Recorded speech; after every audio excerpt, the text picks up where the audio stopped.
আপনি মাঝে মাঝেই হুইসেল ব্লোয়িং কিছু আমরা পাই আপনার কাছ থেকে। নিশ্চয়ই আপনি কাজ করছেন সেরকম কিছু নিয়ে। আপনি প্রতিনিয়তই আমরা নতুন নতুন কোনো বিষয় দেখি আপনার মাধ্যমে। বর্তমানে কোন বিষয়গুলো নিয়ে কাজ করছেন? না, আমি তো কখনো বলতে পারি না আসলে আমি কখন কি নিয়ে কাজ করছি। আমি যা নিয়ে কাজ করি আমি তা কখনোই প্রকাশ করি না সাধারণত। আমি তাই প্রকাশ করি যেগুলো নিয়ে আমি ওইভাবে কাজ করি না। জি, সুতরাং যা নিয়ে আমি গুরুত্ব সহকারে কাজ করি সেটা আমি কখনোই কোথাও এসে প্রকাশ করব না অবশ্যই। জি, যা আমার কাছে আসে, যা আমার মনে হয় যে এটা পাবলিকে জানা দরকার, সাধারণের সামনে এটা তুলে ধরা দরকার, তখন আমি সেটা আমার সোশ্যাল মিডিয়া থেকে পাবলিশ করে দেই। জি। আ এবার একটু অন্য প্রসঙ্গে কথা বলতে চাই। সম্প্রতি দেশে হামের একটি প্রকোপ ছিল, সেটি এখনো আছে। এই বিষয় নিয়ে আপনার বেশ কিছু স্ট্যাটাস আমরা দেখেছি। অন্তর্বর্তী জি। সরকারের সময়ে যে কথাগুলো আপনি উল্লেখ করেছেন, সেটাই আসলে কি ব্যবস্থা নেওয়া উচিত বলে মনে হয় আপনার কাছে? সেটা আমার আপনি রিসেন্টলি science.org এর যে রিপোর্টটা দেখেছেন জি, এবং এর প্রেক্ষিতে আরো বেশ কিছু আন্তর্জাতিকতা সংস্থার বেশ কিছু কমেন্ট আপনি দেখেছেন জি, ওই রিপোর্টে। এবং আরো কয়েকটা অর্গানাইজেশন এটা নিয়ে কাজ করেছে। আপনার ল্যান্স জি, ল্যান্সেট বোধহয় কাজ করেছে, ল্যান্সেট একটা রিপোর্ট করেছে। সো সবকিছু মিলিয়ে আপনি যদি এগুলো একটু এনালাইজ করে দেখেন, আপনি দেখবেন যে দেয়ার ওয়াজ এ সিস্টেম্যাটিক ফেলিউর অন্তর্বর্তীকালীন সরকারের সময়। তাদের যে বিশেষ সহকারী যিনি ছিলেন, স্বাস্থ্য উপদেষ্টার ওইখানে বিশেষ সহকারী ওই ডাক্তার সাহেব, উনি বেশ হঠকারীভাবে কিছু সিদ্ধান্ত নিয়েছিলেন, যে সিদ্ধান্তগুলো আসলে যে সিদ্ধান্তগুলোর খেসারত আমরা এখন দেখতে পাচ্ছি সামনে। অসহায় বাচ্চারা মারা যাচ্ছে এবং এই সংখ্যা প্রায় প্রায় ৩০০-র কাছাকাছি গিয়ে পৌঁছেছে। জি, এবং জবাবদিহিতাটা আসলে বর্তমান সরকারকে নিশ্চিত করতে হবে। তাদেরকে অবশ্যই একটা শক্তিশালী আ অনুসন্ধানী বোর্ড অথবা তদন্ত টিম গঠন করতে হবে, যেখানে আপনি WHO এর রিপ্রেজেন্টেটিভ রাখতে পারেন, ইউনিসেফ এর রিপ্রেজেন্টেটিভ রাখতে পারেন। সরকারের এক্সপার্ট কোনো যারা জি, বিশেষজ্ঞ আছেন এ ধরনের বিষয় তাদেরকে রাখতে পারেন। রেখে আমার মনে হয় এটা আইডেন্টিফাই করতে হবে যে কাদের কারণে এই ভয়াবহ বিপর্যয়টা ঘটেছে। এতগুলা শিশু মারা গেল। এটা এটা আসলে এটা অত্যন্ত দুঃখজনক। যাদের গাফিলতির কারণে এটা হয়েছে, এদেরকে অবশ্যই বিচারের কাঠগড়ায় দাঁড় করাতে হবে। জি। আ জঙ্গি প্রসঙ্গ নিয়ে সম্প্রতি আবার করে হঠাৎ করেই আলোচনায় আমরা দেখছি, শুনছি। আ সরকারের দিক থেকে বলা হচ্ছে যে জঙ্গি আছে, আবার বলা হচ্ছে জঙ্গি নেই। আবার আমরা মাঝে মাঝে দেখি নিউজে যে জঙ্গি তৎপরতার খবর যে ধরা পড়ে বিভিন্ন জায়গায়। আ আপনি আসলে এই জঙ্গির বিষয়টিকে আসলে কিভাবে দেখছেন? বাংলাদেশে জঙ্গি আছে না নেই, বা এই বিতর্কগুলো কেন?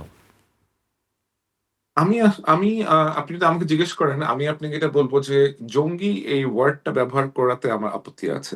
জঙ্গি word is not the right wording. আপনি এদেরকে জঙ্গি বলার চাইতে আমার মনে হয় এদেরকে উগ্রবাদী হিসেবে চিহ্নিত করাটা বেশি ওয়াইজ হবে। জি, বিকজ এরা আসলেও উগ্রবাদী, এরা আসলেও radicalized, এরা আসলেও কি বলবো আপনার এক ধরনের ফ্যানাটিক।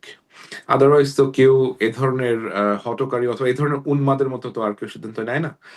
আর জঙ্গিবাদ অথবা উগ্রবাদিত্ব এ ধরনের আম আ প্রভাব অথবা এ ধরনের এক্টিভিটিস বিশ্বের সবচাইতে নিরাপদ দেশটাতেও থাকে। সুতরাং বাংলাদেশে এদের প্রভাব নাই অথবা তৎপরতা নাই। এটা এটা এ এটা কেউই আসলে আপনার অস্বীকার করতে পারবে না আরকি।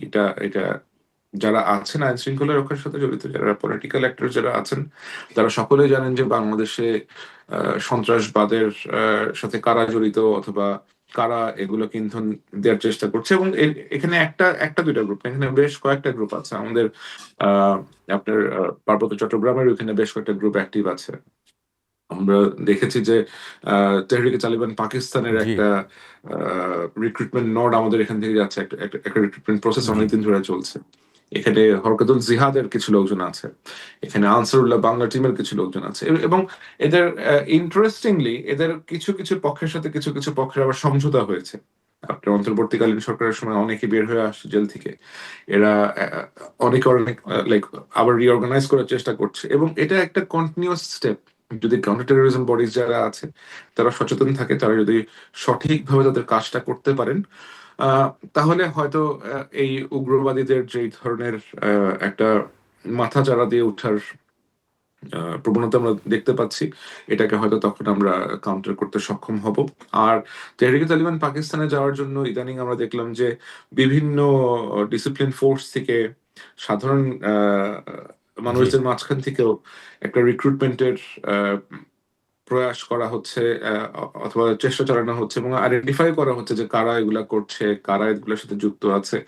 তো তেহরিকে তালিবান পাকিস্তান অ্যাকচুয়ালি কি, এটা কি, কিসের জন্য স্ট্যান্ড করে, এটা কাদের পারপোজ সার্ভ করে, এই জিনিসগুলো আমার মনে হয় বিভিন্ন সংবাদ মাধ্যমের সামনে সুযোগ আছে পাঠকদেরকে জানানোর এবং তাদেরকে সঠিক যে তথ্যটা সেটা সেটা তুলে ধরার। পাঠকরা যেন কোনো রকমের ইউটিউব বেসড ভিডিও অথবা আনচেকড, লাইক ফ্যাক্ট চেক করা হয়নি জি, অথবা বাস্তবতা বিবর্জিত কোনো রিপোর্ট দেখে প্রভাবিত না হন, এই কাজটা আমাদের বিভিন্ন প্রাতিষ্ঠানিক সাংবাদিকতার সাথে যারা ইনভলভ তাদেরকেই ইনশিওর করতে হবে। সো যেই যারা সঠিক সাংবাদিকতার চর্চা করেন, যারা ফ্যাক্ট বেস সাংবাদিকতার চর্চা করেন, সেটা যতটা কদাকারই হোক না কেন, সত্য সত্যই সেটাই আপনাকে তুলে এনে মানুষের সামনে ধরতে হবে। এবং সেটা যদি আপনি করতে ব্যর্থ হন, then you are giving way for those propagandist অথবা সেই সমস্ত যারা ডিসইনফরমেশন ছড়িয়ে থাকে, মানুষের মাঝখানে ভীতির সঞ্চার করে, এদেরকে আপনি তাহলে সুযোগ করে দিচ্ছেন। এবং এটাও নিরাপত্তা সংস্থাগুলোকে এটাও খেয়াল রাখতে হবে যে কারা এই উগ্রবাদীদেরকে লেজিটিমাইজ করার চেষ্টা করছে, জি, কারা এদেরকে ধরেন আপনার মেইন স্ট্রিম যারা ইসলামিস্ট আছে অথবা মেইন স্ট্রিম যারা লাইক ইসলামিক রাজনীতি করে এদের সাথে মিলিয়ে ফেলার চেষ্টা করছে। আপনি কিন্তু যারা মূল ধারার ইসলামিক রাজনীতি করেন তাদের সাথে কিন্তু এই উগ্রবাদীদেরকে মিলিয়ে ফেলা will be a mistake, will be serious mistake. জি। কারণ একটা চর্চা পথে ধর্মের রাজনীতিরা চেষ্টা করছেন করার জন্য, আবার যারা এই উগ্রবাদীর চাষ করছে, যারা উগ্রবাদীদের সাথে যুক্ত, তাদের কিন্তু মাইন্ডসেট, তাদের অ্যাপ্রোচ ইজ ভেরি ডিফারেন্ট। তারা দুই পক্ষ কিন্তু একসাথে কখনোই মিলবে না, কিন্তু ওই যে যারা উগ্রবাদী তারা জি। আ আপনি উগ্রবাদ নিয়ে বেশ কথা বলছিলেন। বেশ কিছু ইনফরমেশন আমরা আপনার বক্তব্য শুনছিলাম। আ আন্ডারওয়ার্ল্ড নিয়েও একটি আলোচনা আছে যে আন্ডারওয়ার্ল্ড কি আবার নতুন করে ঢাকার বিশেষ করে রাজধানীর আন্ডারওয়ার্ল্ড কি নতুন করে আবার মাথাচাড়া দিয়ে উঠছে কিনা? সম্প্রতি আমরা একটি ঘটনাও আমরা দেখেছি। আপনি নিশ্চয়ই সেই বিষয়টি জানেন। জি, জি, আমি সে বিষয়টিতে বেশ অবগত আছি এবং যতটা জানা যায় দেশের বাইরে থেকে বেশ কয়েকটি গ্রুপ এখন দেশের আন্ডারওয়ার্ল্ড এর কন্ট্রোল নেয়ার জন্য চেষ্টা করছে। এলাকা ভিত্তিক যেই দলগুলো ছিল আগে আন্ডারগ্রাউন্ডে এদেরকে অ্যাক্টিভ করার চেষ্টা করা হচ্ছে এবং যার ফল আমরা কয়েকদিন আগে দেখতে পেলাম যে নিউ ইয়র্কের সামনে একজনকে ইউনিভার্সিটি এলাকাতে হত্যা করা হয়েছে গুলি করে। এবং আমাদের এক ধরনের ব্যর্থতা যে আমরা আহ, ইমন শীর্ষ সন্ত্রাসী ইমন এর মতো একটা লোককে আমরা জেল থেকে মুক্তি, লাইক আপনার বের হওয়ার সুযোগ করে দিয়েছি, লাইক যেটা আমাদের অন্তর্বর্তীকালীন সরকারের সময় করা হয়েছে। আরো বেশ কিছু চিহ্নিত শীর্ষ সন্ত্রাসী এদেরকে জেল থেকে বের করে দেওয়া হয়েছে এবং দে আর লিভিং ফ্রিলি, দে লিভিং ফ্রিলি। এবং তারা অনেকে হয়তো আন্ডারগ্রাউন্ডে চলে গেছে, যেমন সাবেক সেনাপ্রধান জেনারেল আজিজের ভাই যারা আছে, হারিস এবং জোসেফ, তারা দুবাইতে বসে দেশের ভিতরে বিভিন্ন রকমের চাঁদাবাজি, দেশের বিভিন্ন রকমের সন্ত্রাসী কার্যকলাপের পরিকল্পনা এখনো পর্যন্ত করছে।